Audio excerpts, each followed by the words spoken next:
At the turn of the 20th century, rapid industrialization and urbanization led to a social upheaval, defined by goals for a civilization free of violence, disease, and mental ailments. However, the means by which this utopian society would be attempted would include some of the most profound ethical violations in the history of the United States.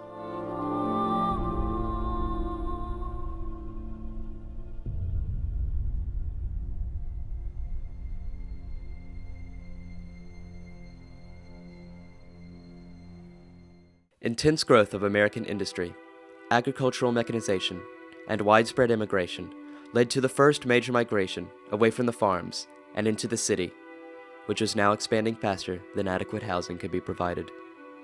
The solution to the modern problems of an industrialized society required increased government involvement in the social sphere, a philosophy known as progressivism.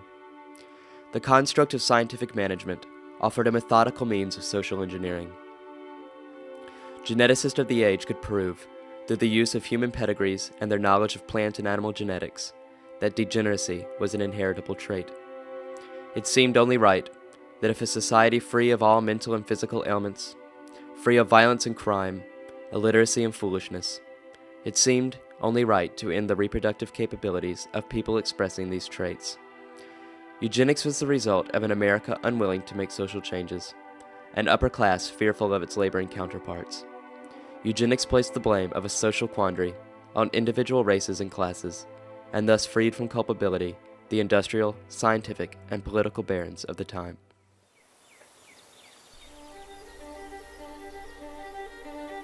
Cold Spring Harbor, New York, 1910.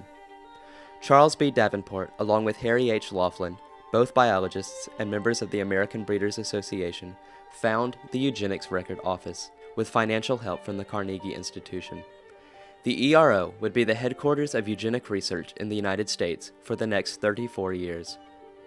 Using various research methods, including human pedigrees, hereditary questionnaires, interviewing groups of special interest such as circus performers, and collecting census data, the ERO was able to justify the administration of eugenic laws nationwide, including immigration and marriage restrictions, race segregation, and forced sterilization of criminals and other undesirables. The ERO, however, was not only able to justify the eugenics atrocities, but integrated them into popular culture to make eugenics and related terms such as race hygiene household words. Popular literature published in the 1920s often donned eugenics in their subject matter, such as these manuals on raising a healthy family. Clergymen preached of the necessity for good marriages.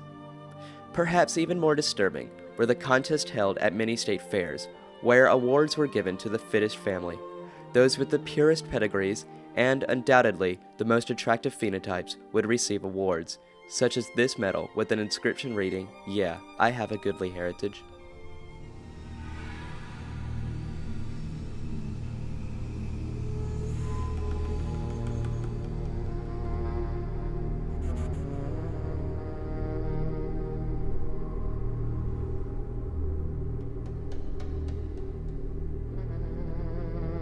On March 9, 1907, the Indiana State Senate, in a vote of 28 to 16, made history by being the first jurisdiction in the world to force the sterilization of citizens it deemed unfit. Unfit to exist, unfit to reproduce. Connecticut was soon to follow. By the time Laughlin of the ERO had published his suggestion on how to implement legislation for forced human sterilization, 12 states had already put into place sterilization laws of their own. By 1924, 3,000 socially inadequate people had been sterilized. That same year, based on Laughlin's model, Aubrey E. Strode drafted Virginia's Eugenical Sterilization Act in an attempt to rid the state of defective persons. It passed in Virginia's General Assembly by a landslide. Immediately, the Virginia Colony for the Epileptic and Feeble-Minded selected 17-year-old Carrie Buck to be the first human sterilized under the act. Carrie had a feeble-minded child, the result of a raping by one of her relatives, and was daughter of a feeble-minded mother, Emma, already a resident on the Virginia colony. Carrie, purportedly carrying the genetic traits of feeble-mindedness and sexual promiscuity, was a fine candidate, as the law stated those to be sterilized must be probable potential parents of socially inadequate offspring. Carey's feeble-mindedness was based on a male disposition by Laughlin, who had never met Carey, and her sexual promiscuity was based on the testimony of her schoolteacher that she sent flirtatious notes to schoolboys. Carey became the first person in Virginia to be sterilized under the new law on October 19, 1927. In the words of Justice Oliver Wendell Holmes, official deliverer of the opinion of the United States Supreme Court in the case of Buck v. Bell, "It is better for all of the world if instead of waiting to execute degenerate offspring for crime, or to let them starve for their imbecility, society can prevent those who are manifestly unfit from continuing their kind. 3 generations of imbeciles are enough." Vivian, Carey's feeble-minded daughter, received B's on her first-grade report card. Buck v. Bell justified the sterilizations of over 8,000 Virginians. Over the history of the United States, 33 states have enacted statutes under which 60,000 Americans underwent compulsory sterilizations. To this day, Buck v. Bell has never been overruled.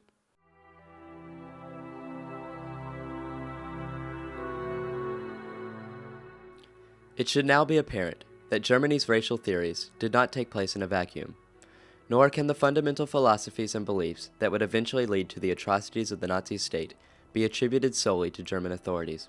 In fact, German scientists expressed a great affinity towards U.S. eugenic laws. A young Adolf Hitler wrote positively of the U.S.'s immigration restrictions, more specifically how the law refuses immigration on principle by simply excluding certain races for naturalization, in his book Mein Kampf.